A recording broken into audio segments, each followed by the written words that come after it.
নমস্কাৰ,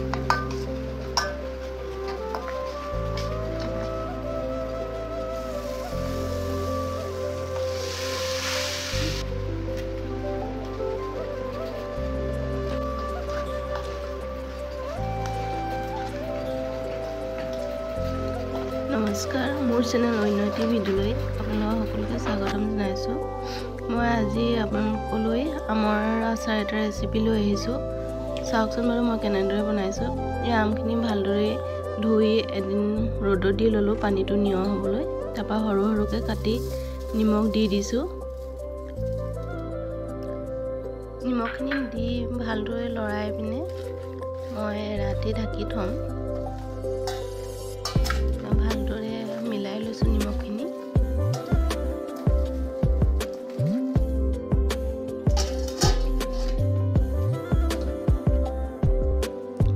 ইয়াৰ পিছদিনাখন নিমখৰ পানীখিনি টুকি ল'লোঁ আমৰ পৰা। তাৰপৰা অলপ হালধি মিক্স কৰি দিছোঁ।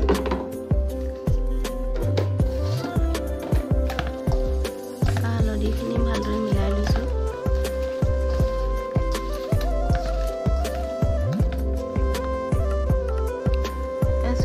হালধি মিলাই হৈ গ'ল আৰু ডলা এখনত ভালদৰে আমখিনি মেলি দিছোঁ। এটা চোকা ৰ'দত দি দিম ভালদৰে। এদিনেই দিওঁ মই আমখিনি ৰ'দত, যদি চোকা ৰ'দ হয়। এয়া আচাৰ বাবে মছলা তৈয়াৰ কৰিব লৈছোঁ।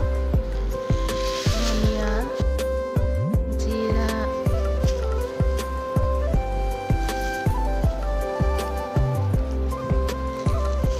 আৰু ইয়াত চপ হয়।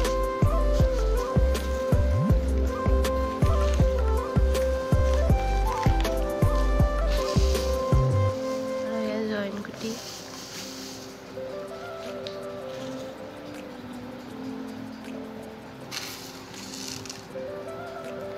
কালজিৰা 2 চামুচ দি দিছোঁ, বেছি দিয়া নাই কালজিৰাটো। আৰু ইয়াত জালুক কেইটামান দি দিছোঁ। আৰু ইয়াত কেৰাহীখন পাতি ভালদৰে ভাজি লৈছোঁ।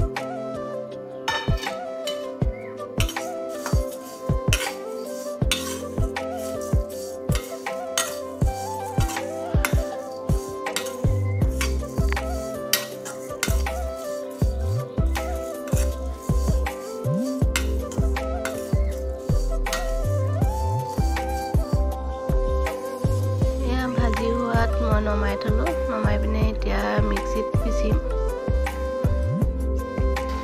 আৰু এয়া মই শুকান গামলা এটা লৈ ল'লোঁ। ইয়াতে মছলা অলপ দিলোঁ। চব মিক্স কৰি লৈছিলোঁ মছলাখিনি মিক্সাৰত পিছোঁতে। এয়া মই কাশ্মীৰ মিক্স মিলাই দিছোঁ মছলাখিনিৰ লগতে কালাৰ আহিবৰ বাবে। আৰু নিমখ অলপো দি দিছোঁ।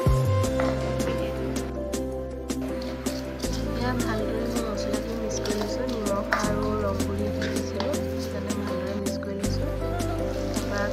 গৰম তেল কৰি থৈ ৰাখিছিলোঁ। এয়া গামলাটোত দি দিছোঁ মছলাখিনিৰ ওপৰত। এতিয়া ভালদৰে মিলাই ল'ম তেলৰ সৈতে মছলাখিনি।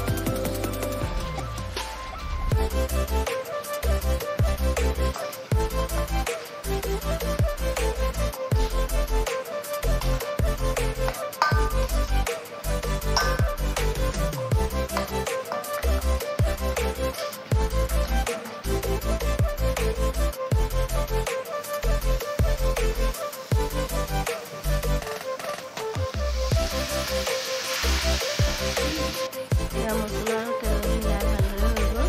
আৰু যোনখিনি শুকুৱাই ৰাখিছিলোঁ ইয়াত দি দিছোঁ।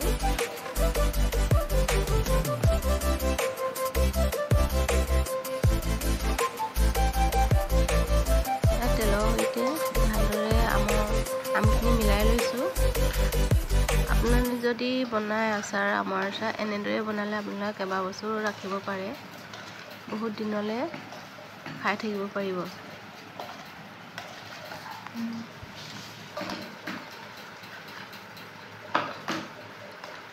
এয়া চাওক কিমান সহজতে আমৰ আচাৰ ৰেডি হৈ গ'ল। এয়া আপোনালোকেও এনেদৰে বনাব পাৰে। অতি সহজতে আমৰ আচাৰ বনাব পাৰিব আপোনালোকে।